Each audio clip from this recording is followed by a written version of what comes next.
Hey, what's up, rock stars? It's Rox coming to you today with a new show, new review. Delilah, season 1, episode 1, you guys. Actually, this is a new show. Like I told you, you guys know that we have a rock star, our very own rock star, Saquon Singblo. I love saying her last name. She is actually one of the characters on the show. One of the friends, actually, she's playing Leah Davis, and I'm so proud of her. We are fans of Greenleaf, and we miss Greenleaf dearly, and we're hoping that this show will be as good, if not better, than Greenleaf, and give us what we've been missing on our Tuesday nights from OWN, y'all. I saw that Queen Sugar, it looked like Ralph Angel and old girl fixed to get married. I said, what? I couldn't believe it, you guys. I guess I've been off for a long time because the last time I saw the show, they were, he was fighting with her, you know, she had then went with her mama and all of that and came back and the mama had got her a nice house and all of that. And he was still struggling and it was all kind of shit. Now you mean to tell me that they about to get married? They finally about to be together, y'all. I'm so happy.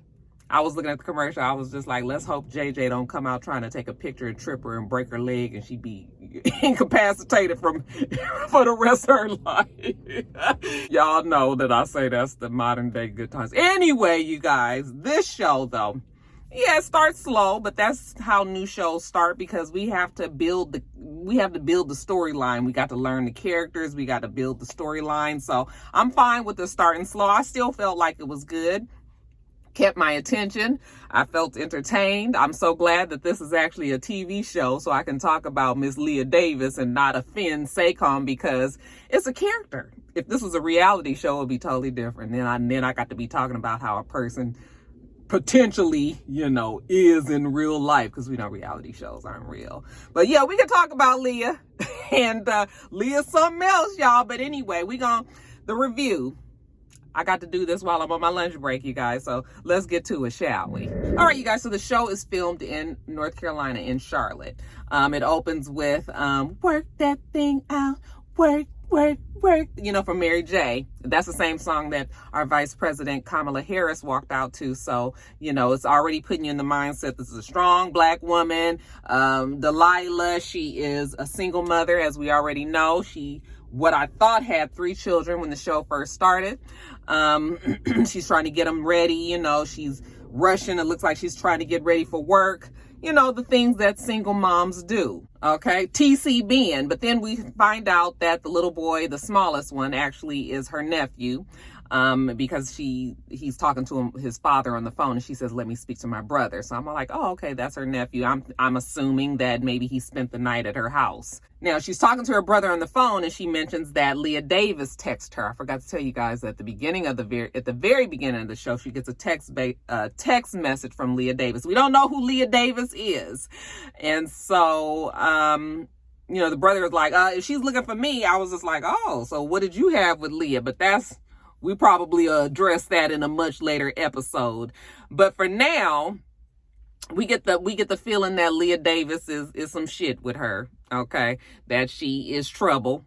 He actually describes her as 7 kinds of crazy. So he tells her, don't text Leah back. Anyway, she rushes on to work and her assistant is like, Leah Davis is in your office. She's like, oh my God, what is she doing in there? Okay. So she goes in there and we see Leah Davis and she looks troubled. What's the problem, Leah? Well, Leah says that she needs Delilah's help because there was an engineer software that had some information on this radio that the company had made and there was a problem with the radio. She's trying to explain the case and Delilah's like, girl, I already know I ain't taking this case. Leah's like, you the only person I have and plus I really need your help. Okay. Time's been hard. 2020 was rough and, you know, I'm about to get evicted. I'm late on my car note. Delilah's like, you just got fired. Why? Yeah, it was rough. Okay. So Delilah was like, look, the best I can do is I can help you with this eviction. I can get that stopped. Yeah, I don't think that I'm going to be able to take the case, you know. So Leah thanks her for that. When she leaves, you know, she does tell her assistant to look into why exactly Leah did get fired, okay? Even though she says she's not taking this case. And then we see that she has typical baby daddy issues. You know, he ain't shit, never was shit, never gonna be shit, you know. And look, he's supposed to pay $200 a month. He can't even get that to her on child support. So, you know, it's been established that the baby daddy She got baby daddy issues. Then we see her good friend Tamara, okay? Jill Marie, what's her name? Jill Marie, what's her last name? Y'all know who I'm talking about. Tony Childs from Girlfriends. She is now playing Tamara, and she is still that very same sharp, very well dressed, actually playing a lawyer again. So it's wonderful to see her up on the screen. I know she's been in other things, but I haven't really seen her in much. So yes, it does my heart good to see her up there. She's a friend of Delilah the same way that Leah is a friend of Delilah's. They all went to college together. So when she tells Tamara about Leah getting in touch with her, Tamara's just like, don't even get yourself involved with that girl. We already know what she's about. I said, oh, so Leah's gonna be the one that we love to hate, huh? Okay, just a hot ass mess. Delilah is like, I'm not taking the case. You know, she's explaining to her the case, but she says that she's not taking it. Tamara's like, I know you're going to take it, but you don't need to take it. The reason why she got fired is because she got up in there, probably drunk, smelling like vodka, sticking her nose where it don't belong. Like, girl, don't even get yourself caught up with that. You know, Delilah keep telling her she's not going to do it, but Tamara's just like, I know you going to do it. Okay. But nope. Delilah says she still ain't gonna do it. So I get the sense that Leah was kind of the flighty, you know, always in some mess kind of friend. Tamara was the hard line, you know, kind of stickler type of friend. And then Delilah was the bleeding heart friend. That's the dynamics of the three of those. But why was Tamara so adamant that Delilah didn't take the case? I was just like, I mean, what's going on there? I mean, I guess Leah is crazy considering now we have Tamara and the brother saying that she is. After her little lunch with Tamara, she goes back to the office and she's meeting with somebody who is, I guess, a fan, so to speak. You know, she's been following Delilah's career and she knows all about it. And what it all boils down to is this girl is looking for a job and she tries to schmooze up to Delilah to get hired on. Delilah's like, girl, you know, I can't afford you. Okay, because Delilah does her work for the people. She ain't really doing it for the money. That's why she has her own practice. That's why she's not working at a big law firm somewhere. Okay, so right now, you know, I love the fact that you looked me up on Google and got all of my information. But yeah, I don't think I'm going to be able to do that. Okay, but Miss Barnes, which is the girl's name, she leaves a good mark on Delilah because she's pretty smart. Something tells me that we're going to see more of Miss Barnes. Now, she has a friend, an investigator friend, I guess, does small work for the law firm every now and then. She has him look into this whole Leah Davis situation with Osborne Tactical. And he comes to find out that, the pat answer that he got from the company was she was fired for insubordination and lateness. Okay. He said, but when he dug a little deeper, because that's what he likes to do, he found out that she showed up over at the CEO's house late one night and got to a big fisticuffs with the wife. Okay. And that the neighbor saw it and thought maybe there was something going on with Leah and Fred Osborne, who is the CEO of the company. I said, oh, and Leah's also the loose friend. So now she's got that information. She goes over to Leah's house and she tells Leah, look, I got the eviction stopped. You ain't got to worry about that. Okay. But as far as the case, I can't do it. And Leah was like, girl, that's okay. You ain't got to do it because they contacted me and told me they was going to give me a year's salary. If I sign this paperwork, I'm going to give them, all my social media, my email, my, Twitter, Instagram, all of that. All my passwords and everything. And in exchange, they're going to give me a year's worth of salary. She thinks it's all good. Delilah was like, girl, you can't do that. Why would you give them all that information? She don't care. She needs this money. And so where does she sign? And besides, you scared them. And Delilah was like, they knew that you came to me. She was like, yeah, I told you they was watching me. Yeah. So, I mean, whatever you did, it worked out because look, I'm about to get paid. Delilah was like, yeah, no, I please do not sign that paperwork. So now it's time for her to get real with Leah. She sits down. She says, were you having an affair with Fred Osborne? And she was just like, girl, please. He is 55 and white. You know he ain't getting down like that. She was like, okay, but the neighbor said that you went over there one night and, got into a fight with the wife. And she said, girl, that was the night that I got fired. I went and had maybe one too many, was a little too lit, went over there, and that's what happened. But she doesn't really answer that she wasn't having an affair with him. So she asked her, was the radios that you were talking about, were they faulty? And she says they were very dangerous. All right. And Gary Shea knew that. Now it's starting to sound like it's more to this firing than just insubordination and lateness. So Delilah says, please don't sign that paperwork. I'll pay your rent and your car note for now. And you just stand by. Okay. I said, you better hurry up because Leah looked like she ready to. That damn Leah say she needs some money. Now we see her daughter, who's a violinist. Did I say that correctly? A violinist. We start to see the financial struggle, or not really the struggle, but Delilah's a single mother, so she can't do as much for her children, especially running her own law firm and all of that. So the daughter, I mean, they're provided for, absolutely. But the daughter, the kids don't realize that. So the daughter has a violin. She says it sounds like a damn banjo, and she's going to have this recital on Friday night, and she doesn't want to play that, so her friend is trying to tell her, well, maybe, we can get you a new one. Let's go over to the music shop. So they go over to the music shop, and she's playing the violin, testing out different ones, and she finds one that she loves. Okay. And that one belonged to Miss Virginia. All right. And Miss Virginia used to play for some symphony orchestra. She's a big deal. And, of course, the daughter is really impressed with all that. She wants this violin. Well, how much is it? It's $10,000 damn dollars. Okay. And when she goes and tells Delilah that, I was just like, oh, these kids don't be knowing the value of no damn dollar. Okay. Delilah was just like, what the hell do the violin do? She was like, okay, listen, I think I might have about 3 on it. Her daughter cuts her off. Can I ask Dad for the rest? She was like, well, you can try, but I know Delilah was thinking like, fuck, I can't even get $200. How you gonna get $10,000 out of them? She was like, okay, you can try. And she says, okay, can I be excused? Fine, girl, gone. Okay. Delilah's kind of distracted anyway, even with her son trying to entertain her by singing Irreplaceable, who actually has a pretty good voice. She loves her kids.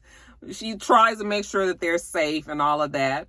And the poor little nephew, we find out that he looks like he's been there a little bit longer than we realize, and that he's being shifted around. He's supposed to be going home to his mom. So that made me feel like, okay, maybe he's been there a little longer than just spending the night. And he's a little worried about that. And, she was just like, oh, it's going to be fine. You're going to go back. I know you have so many things to worry about and you're so little, but, God really makes sure he's going to take care of you. So the poor little nephew, Dion is his name. He is, a product of a broken, what I'm thinking right now is a broken marriage and a mother that I don't know exactly what's going on with the mom just yet. So the next day, she gets on up, okay, Delilah, and she goes on over to Gary Shea's house. Now, she had been calling over there, and they ain't trying to answer the phone, okay,